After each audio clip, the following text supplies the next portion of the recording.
ஒரு எளிய கேள்வி. நீங்கள் எதற்காக வாழ்கிறீர்கள்? உங்கள் வாழ்க்கையின் நோக்கம் என்ன? இந்த கேள்விகள் சாதாரணமாக தோன்றலாம். ஆனால் இதற்கு பதில் தெரியாமல் தான் பலர் வாழ்க்கையை கழித்து விடுகிறார்கள். நம்மில் பலருக்கும் ஒரு குழப்பம் இருக்கும். நான் செய்கிற செயல் சரியானதா? நான் தேர்வு செய்த பாதை என்னை எங்கு கொண்டு செல்கிறது? என் வாழ்க்கைக்கு உண்மையான அர்த்தம் இருக்கிறதா?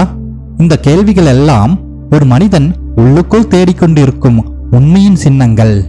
வாழ்க்கை வெறும் வேலை செய்வதும் பணம் சம்பாதிப்பதும் அல்ல. அது ஒரு பயணம், அது ஒரு தேடல், அது ஒரு உண்மையை அறியும் முயற்சி. இந்த குழப்பத்துக்கும் இந்த தேடலுக்கும் ஒரு தெளிவான பதில் உள்ளது. அது இன்று சொல்லப்பட்டதல்ல, ஆயிரக்கணக்கான ஆண்டுகளுக்கு முன்பே சொல்லப்பட்டது. அந்த நிலையான ஞானம் மனித வாழ்க்கையின் உண்மையை வெளிச்சமிடும் அறிவும். அதுதான் பகவத்கீதா அத்தியாயம் 4, ஞான யோகம். இந்த ஒரு அத்தியாயம் நாம் யார், நாம் என்ன செய்ய வேண்டும், எப்படி சரியான வழியில் வாழ வேண்டும் என்ற அனைத்து கேள்விகளுக்கும் ஒரு ஆழமான பதிலை அளிக்கிறது. இந்த அத்தியாயத்தில் கிருஷ்ணா ஒரு அதிசயமான உண்மையை வெளிப்படுத்துகிறார். அவர் சொல்வது என்னவென்றால், இந்த யோகம் புதியது அல்ல, இது காலம் கடந்த பண்டைய ஞானம். அவர் மேலும் கூறுகிறார், இந்த அறிவைத்தான் முதலில் சூரியனுக்கே போதித்தேன். இதன் அர்த்தம் என்ன? இது ஒரு சாதாரண வரலாறு அல்ல, இது அறிவின் பரம்பரை பற்றிய ஒரு உண்மை. அதாவது உண்மையான ஞானம் ஒரு காலத்திற்கோ ஒரு மனிதருக்கோ சொந்தமானது அல்ல, அது தலைமுறைகளை கடந்து பரவி வந்துள்ளது. சூரியன் என்பது இங்கு ஒரு சின்னம், ஒளி, உயிர், நிலைத்த தன்மை. அதனால்தான் இந்த ஞானம் இருளை நீக்கும் ஒளி போல மனிதன் அறியாமையை அகற்றும் சக்தி.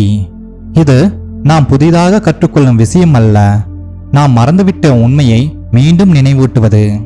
உலகத்தில் பல விஷயங்கள் பாரம்பரியமாக வரும் போகும், ஆனால் உண்மை அப்படி அல்ல.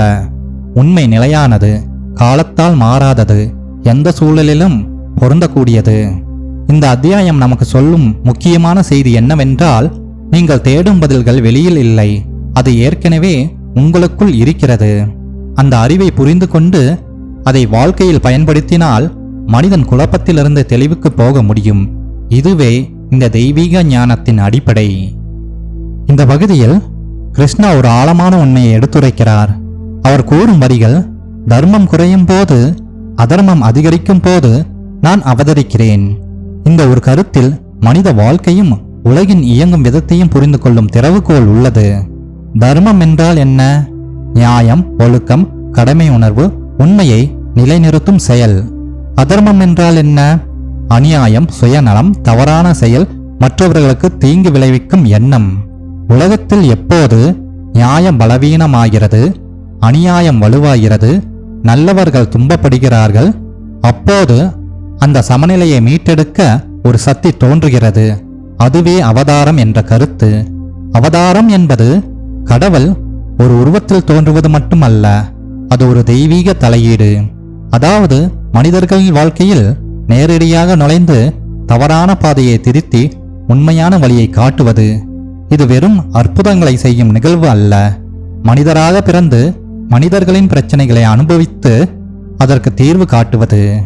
இதன் மூலம் ஒரு முக்கியமான உண்மை தெரிகிறது. கடவுள் தொலைவில் இல்லை, அவர் வாழ்க்கையின் நடுவிலேயே இருக்கிறார். மேலும் ஒவ்வொரு காலத்திற்கும் தேவையான வடிவத்தில் அந்த தெய்வீக சக்தி வெளிப்படுகிறது. இந்த கருத்து நமக்கு என்ன கற்பிக்கிறது?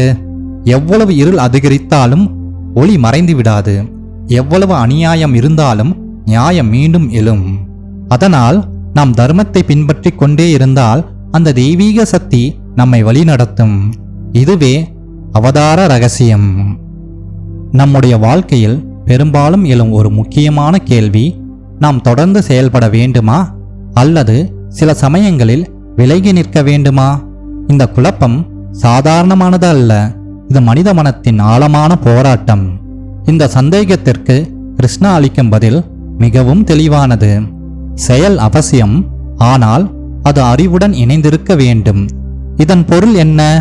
செயல் கர்மா மட்டும் இருந்தால் அது சோர்வை தரும், அது தவறுகளுக்கு வழிவகுக்கும், அது நம்மை இலக்கு இல்லாமல் ஓட வைக்கும். அதே நேரத்தில் அறிவு, அதாவது ஞானம் மட்டும் இருந்தால் அது ஒரு செயலற்ற சிந்தனையாகிவிடும். வாழ்க்கையில் முன்னேற்றம் ஏற்படாது.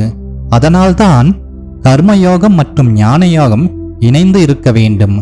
கர்மயோகம் என்ன சொல்கிறது? உன் கடமையை செய், ஆனால் அதன் பலனின் மீது பற்று கொள்ளாதே. ஞான யோகம் என்ன சொல்கிறது? நீ செய்கின்ற செயலின் நோக்கம் என்ன என்பதை புரிந்து கொள். உண்மை என்ன, தவறு என்ன என்பதை அறிவால் ஆராய். இவை இரண்டும் சேர்ந்தால்தான் செயலுக்கும் திசை கிடைக்கும், சிந்தனைக்கும் ஆழம் கிடைக்கும். இதில் முக்கியமான 2 கருத்துக்கள் உள்ளன. பற்றில்லாத செயல், அதாவது நாம் செய்வதற்கான பலனை நினைப்பது மட்டுமல்லாமல் நமது கடமை என்று உணர்ந்து செயல்படுவது. தெளிவான சிந்தனை, அதாவது எதையும் கண்மூடித்தனமாக செய்யாமல் அதன் அர்த்தத்தையும் விளைவையும் புரிந்து கொண்டு செயலாற்றுவது. இது நமக்கு என்ன கற்றுக் கொடுக்கிறது? வேலை செய்வது மட்டும் முக்கியமல்ல, அதை சரியான மனநிலையுடன் செய்வதே முக்கியம். நிற்காமல் ஓடுவது முன்னேற்றம் அல்ல, பொருள் புரிந்து செயல்படுவதுதான் முன்னேற்றம். ஆகவே செயல் இருக்கட்டும், ஆனால் அது அறிவால் வழிநடத்தப்படட்டும். சிந்தனை இருக்கட்டும், ஆனால் அது செயலாக வெளிப்படட்டும். இந்த சமநிலையே ஒரு மனிதனை குழப்பத்திலிருந்து தெளிவுக்கு கொண்டு செல்கிறது. சாதாரண வாழ்க்கையிலிருந்து அர்த்தமுள்ள வாழ்க்கைக்கு உயர்த்துகிறது. இதுவே கர்மமும் ஞானமும் ஒன்றாகும் என்ற ஆழமான உண்மை. இந்த பகுதியில் கிருஷ்ணா ஒரு ஆழமான உவமையை வழங்குகிறார். அவர் சொல்வது, அறிவு என்பது ஒரு அக்னி போன்றது. இந்த உவமை சாதாரணமானது அல்ல. இதன் உள்ளே ஒரு பெரிய வாழ்க்கை உண்மை மறைந்திருக்கிறது. தீயின் இயல்பு என்ன? அது எதையும் எரித்து சாம்பலாக்கும். அது தூய்மையற்றதை அழித்துவிடும். அது புதிய நிலையை உருவாக்கும். அதேபோல் அறிவு அறியாமையை அழிக்கிறது, தவறான எண்ணங்களை அகற்றுகிறது, மனதை சுத்தமாக்குகிறது. கிருஷ்ணா கூறுவது, இந்த ஞான அக்னி மனிதனின் பாவங்களையும் தவறுகளையும் எரித்துவிடும். இந்த உண்மையான அர்த்தம் என்ன? நாம் கடந்த காலத்தில் செய்த தவறுகள், நாம் எடுத்த தவறான முடிவுகள், நாம் சந்தித்த தோல்விகள், இவை அனைத்தும் நம்மை நிரந்தரமாக கட்டுப்படுத்த வேண்டியவை அல்ல. பொதுவாக மனிதன் என்ன நினைப்பான்? நான் தவறு செய்தேன், அதனால்தான் நான் தகுதியற்றவன். என் கடந்த காலம் எனது எதிர்காலத்தை முடிவு செய்கிறது. ஆனால் இந்த ஞானம் என்ன சொல்கிறது? நீ கடந்த காலம் அல்ல, நீ மாற்றம் அடையக்கூடியவன். அறிவு வந்தவுடன் நாம் எது சரி எது தவறு என்று தெளிவாக பார்க்கிறோம். அதே தவறுகளை மீண்டும் செய்யாமல் தடுக்கிறோம். நம்மை நாமே மன்னித்து முன்னேற கற்றுக்கொள்கிறோம். இதன் மூலம் கடந்த காலத்தின் சுமை குறைகிறது. மனதில் இருந்த பயம் மற்றும் குற்ற உணர்வு நீங்குகிறது. அதாவது கடந்த கால தவறுகள் உங்களை கட்டுப்படுத்தாது, அறிவு உங்களை விடுதலை செய்யும். இதுவே உண்மையான சுதந்திரம். வெளியில் கிடைக்கும் சுதந்திரம் அல்ல, உள்ளுக்குள் கிடைக்கும் அமைதி. ஒரு மனிதன் உண்மையான ஞானத்தை அடைந்தால் அவன் கடந்த காலத்தின் கைதியாக இருக்க மாட்டான். அவன் தனது வாழ்க்கையின் நாயகனாக மாறுவான். ஆகவே அறிவை தேடுங்கள், அதை புரிந்து கொள்ளுங்கள், அதை உங்கள் வாழ்க்கையில் நடைமுறைப்படுத்துங்கள். அப்போது உங்கள் வாழ்க்கை சுமையிலிருந்து சுதந்திரமாக மாறும், குழப்பத்திலிருந்து தெளிவாக மாறும். இதுவே ஞான அக்னியின் சக்தி. இந்த உயர்ந்த ஞானத்தை நாம் எப்படி பெறலாம்? இந்த கேள்விக்கு கிருஷ்ணா அளிக்கும் வழிகாட்டுதல் மிகவும் தெளிவானது. ஒரு குருவை அணுகு, பணிவுடன் கேள், சேவை மனப்பாங்குடன் இரு.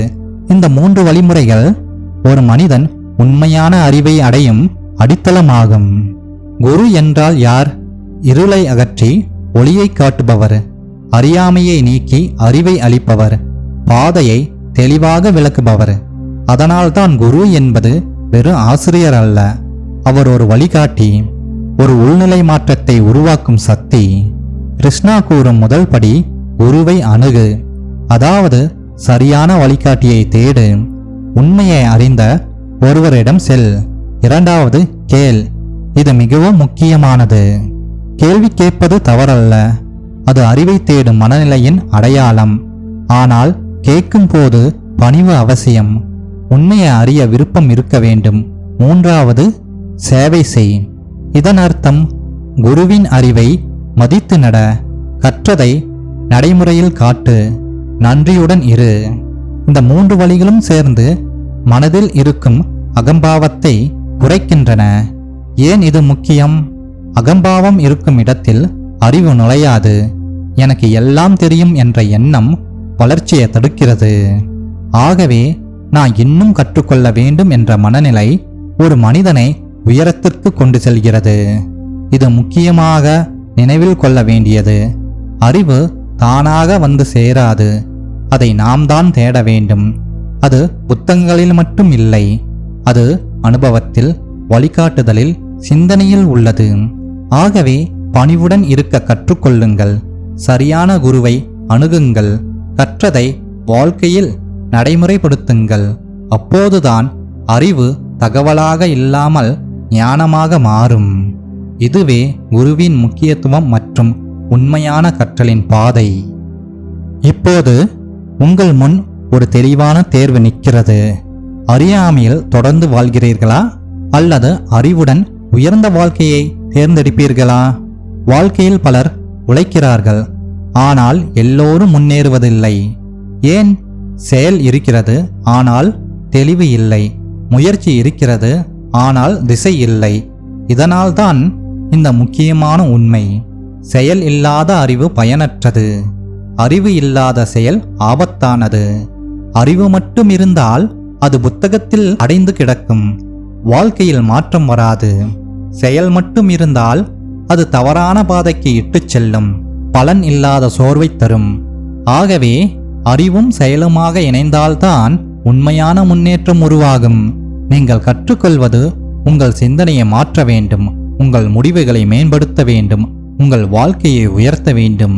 அதனால்தான் கற்றுக்கொள்ளுங்கள், உண்மையை அறிய முயலுங்கள், நடைமுறைப்படுத்துங்கள், கற்றதை செயலாக்குங்கள், மாற்றமாக்குங்கள், உங்களை உயர்ந்த நிலைக்கு கொண்டு செல்லுங்கள். இந்த பயணம் எளிதல்ல, ஆனால் இது ஒரு அர்த்தமுள்ள பயணம். நினைவில் கொள்ளுங்கள், உங்களை கட்டி போடும் சக்தி அறியாமை, உங்களை விடுவிக்கும் சக்தி அறிவு. அறிவு வந்தவுடன் பயம் குறையும், குழப்பம் நீங்கும், தன்னம்பிக்கை வளர்கிறது. இறுதியாக அறிவுதான் உங்களை உண்மையாக விடுதலை செய்யும். அதை உங்கள் வாழ்க்கையில் பயன்படுத்தினால் உங்கள் வாழ்க்கை நிச்சயமாக மாறும். இந்த வீடியோ உங்களுக்கு பிடிச்சிருந்தால் லைக் பண்ணுங்கள். இந்த வீடியோ உங்களுக்கு உதவிகரமாக இருந்தால் உங்கள் ஃப்ரெண்ட்ஸ் அண்ட் ஃபேமிலிக்கு ஷேர் பண்ணுங்கள். கமெண்ட்ஸில் உங்கள் கருத்தை சொல்லுங்கள். இன்னும் இது போன்ற பயனுள்ள தகவலுக்கு நமது சேனலை சப்ஸ்கிரைப் பண்ணுங்கள். மீண்டும் அடுத்த பதிவில் சந்திப்போம். நன்றி.